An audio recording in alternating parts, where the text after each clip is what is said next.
Hola de nuevo, soy Antonio Foruria y vamos a hablar ahora de la osteosíntesis con placa bloqueada y tornillos cementados en fracturas de húmero proximal. Vamos a dedicarnos a una técnica que se basa en unos principios de fijación concretos, que son: lo primero que hay que hacer es una reducción anatómica y fijación provisional y osteosutura, con osteosutura y agujas. Después realizar una síntesis con configuración de tornillos cortos, en los cuales vamos a maximizar el número de tornillos en la superficie articular y vamos a suplementar con cemento acrílico algunos tornillos en función de unas características del paciente. La secuencia de la cirugía es: primero vamos a preparar el quirófano y el paciente, que lo colocamos en silla de playa. Esto es una señora mayor con una fractura de húmero proximal derecho y también una fractura de rótula, y tenemos que comprobar que somos capaces de obtener una buena visualización con el rayo. En segundo lugar, realizaremos un abordaje en el cual vamos a hacer una incisión lateral para poder acceder a la parte lateral del húmero, quitándonos toda la piel medial y tener una buena visualización de la región posterior y lateral para la posición de la placa. La incisión es una incisión vertical en sable, más o menos a la altura de la articulación acromioclavicular. Desarrollamos un flap cutáneo medial y a través de ese flap cutáneo medial desarrollamos el intervalo delto pectoral, permitiéndonos una visualización completa de la cara lateral del húmero, como veis aquí, y también de la cara posterior para la correcta posición de las placas. Una vez hecho esto, identificaremos las tuberosidades y colocaremos suturas de tracción. Esas suturas de tracción, tened en cuenta que las fracturas se producen en sitios concretos. La tuberosidad menor suele tener la corredera bicipital y una porción a la región anterior de la superficie articular, y la tuberosidad mayor suele estar lateral a la corredera bicipital y a veces con una porción de la superficie articular posterior y superior. Realizaremos una resección de la bursa para poder visualizar los tendones del manguito. Ahí veis la superficie articular, que está totalmente rotada hacia externo, la tuberosidad mayor y la tuberosidad menor con el tendón subescapular. Cogeremos suturas del número 1 tanto en el subescapular como en el supraespinoso, como en el infraespinoso. Y esto nos permitirá manejar las tuberosidades sin temor a que se nos fracturen por el uso de instrumentos o por atravesarlas con los hilos de sutura. Una vez tenemos ese control de las tuberosidades, podemos seguir al siguiente paso, que es la maniobra de reducción. Nos vamos a centrar en la cabeza y realizaremos, dependiendo del patrón de fractura, la maniobra que necesitemos para reducir, y fijaremos la cabeza con agujas. Las agujas las colocaremos desde arriba por el intervalo rotador hacia la región posterior y lateral de la diáfisis. Entonces realizaremos una reducción anatómica y una fijación provisional con estas agujas y estas suturas. Las suturas, lo que hacemos es suturar el infraespinoso al subescapular, como si fuera un cerclaje.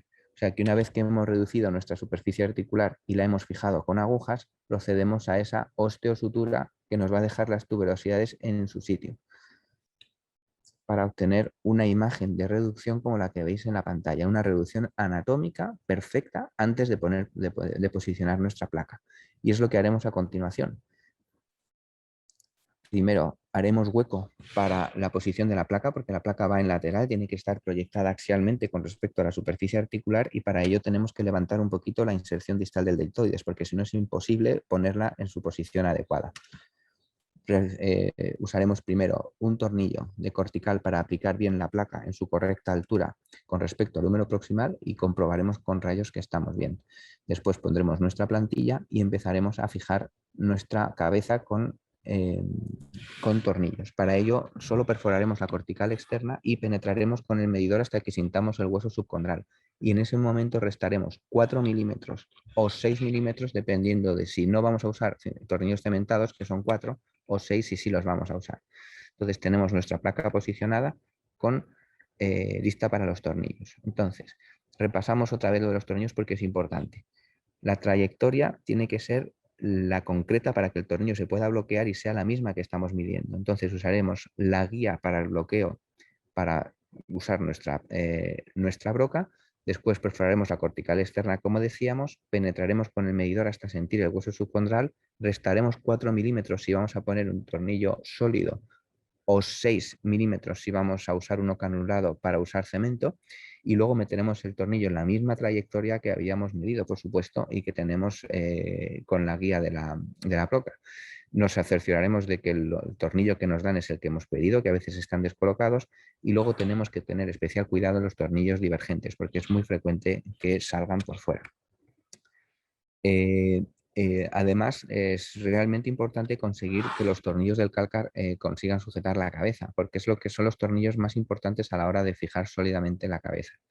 Esto nos puede tener en conflicto, tenemos que tener un conflicto en los pacientes muy pequeñitos, porque puede ser que si tenemos la placa muy alta, sí que nos entre los tornillos en calcar, pero si la ponemos donde la queremos poner, los tornillos en el calcar no tengan una correcta posición. Y aquí de nuevo el cemento puede tener una buena ayuda para nosotros, nos puede proporcionar ayuda.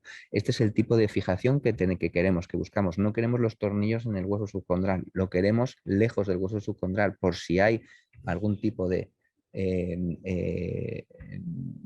acomodamiento o digamos, de colapso de la superficie articular, los tornillos no entren, que como sabéis es la principal complicación de esta síntesis.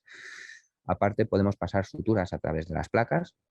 Y luego hay que ser cuidadoso en algunos pasos de la cirugía. Lo que nos puede ocurrir es que perdamos reducción durante la fijación. Entonces, la retirada de la fijación de las agujas provisionales tiene que ser al final. Y es muy importante que no lo hagamos en mitad de la cirugía, porque podemos perder la reducción cuando tengamos ya tornillos dentro. Si tenemos que quitar una aguja porque está en medio de los tornillos, podemos poner otra aguja y reemplazar esa.